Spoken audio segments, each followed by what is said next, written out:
नमस्कार, सुदर्शन दिल्ली देख रहे हैं आप। मैं हूं आपके साथ सुचित्रा गुप्ता। देश की राजधानी दिल्ली में विकास को नई रफ्तार देने और केंद्र सरकार की उपलब्धियों को जन जन तक पहुंचाने के लिए भारतीय जनता पार्टी ने बड़ा अभियान शुरू कर दिया है। प्रधानमंत्री नरेंद्र मोदी के आह्वान पर विश्व पर्यावरण दिवस यानी कि 5 जून से अंतर्राष्ट्रीय योग दिवस 21 जून तक भाजपा देश भर में सेवा समर्पण पखवाड़ा मना रही है। इस कार्यक्रम में दिल्ली बीजेपी ने भी राजधानी की सभी 70 विधानसभा सीटों पर जनसंपर्क कार्यक्रमों की शुरुआत की है। इन कार्यक्रमों के माध्यम से बीजेपी कार्यकर्ता केंद्र सरकार के 12 सालों की उपलब्धियों और दिल्ली सरकार द्वारा किए जा रहे विकास कार्यों की जानकारी जनता तक पहुंचाएंगे।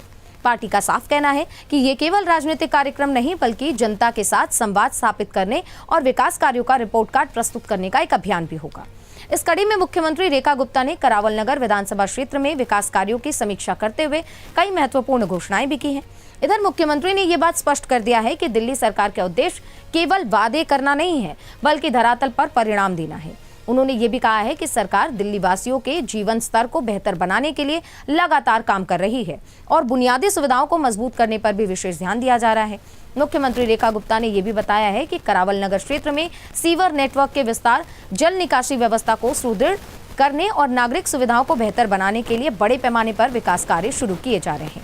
उन्होंने ये भी कहा है कि पिछले 1 साल के दौरान करावल नगर विधानसभा क्षेत्र में 300 करोड़ रुपए से अधिक विकास परियोजनाओं को स्वीकृति प्रदान की गई है। इतना ही नहीं बल्कि मुख्यमंत्री ने यह भी बताया है कि मुख्यमंत्री विकास निधि, विधायक निधि और यमुना पार विकास बोर्ड के माध्यम से कई महत्वपूर्ण योजनाओं को गति दी गई है। इन योजनाओं का उद्देश्य क्षेत्र में लंबे समय से चली आ रही बुनियादी समस्याओं का स्थायी समाधान करना है। सबसे बड़ी घोषणा 138 करोड़ रुपए की सीवर लाइन परियोजना को लेकर की गई है। मुख्यमंत्री ने बताया है कि परियोजना के तहत सोनिया विहार, मिलन गार्डन, चौहान पट्टी और सभापुर एक्सटेंशन समेत कई इलाकों में नई सीवर लाइनें बिछाई जाएंगी। इससे लोगों को बहुत ज्यादा राहत मिलेगी। इतना ही नहीं बल्कि जलभराव जैसी समस्याओं को भी लोगों को इससे राहत मिलेगी।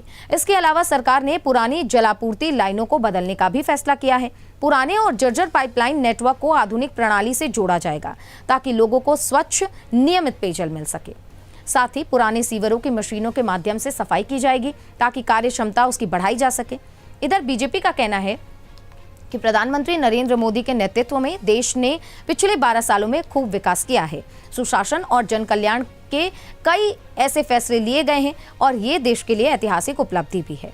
अब इन्हीं उपलब्धियों को जनता तक पहुंचाने और दिल्ली में विकास कार्यों को गति देने के लिए ये व्यापक जनसंपर्क अभियान चलाया जा रहा है। फिलहाल करावल नगर में शुरू की गई 138 करोड़ रुपए की सीवर परियोजना और 300 करोड़ रुपए से अधिक के विकास कार्यों को क्षेत्र के लिए बड़ी सौगात माना जा रहा है। आने वाले दिनों में इन परियोजनाओं के पूरा होने के बाद से क्षेत्र की बुनियादी सुविधाओं में बड़ा बदलाव देखने को मिल सकता है। तो आपको क्या लगता है, दिल्ली की गवर्नमेंट ने ये जो बड़ा फैसला लिया है इसका क्या इम्पैक्ट पड़ेगा? ये आप सुदर्शन न्यूज़ के साथ जरूर साझा कीजिए। तब तक के लिए मुझे दीजिए इजाजत। नमस्कार।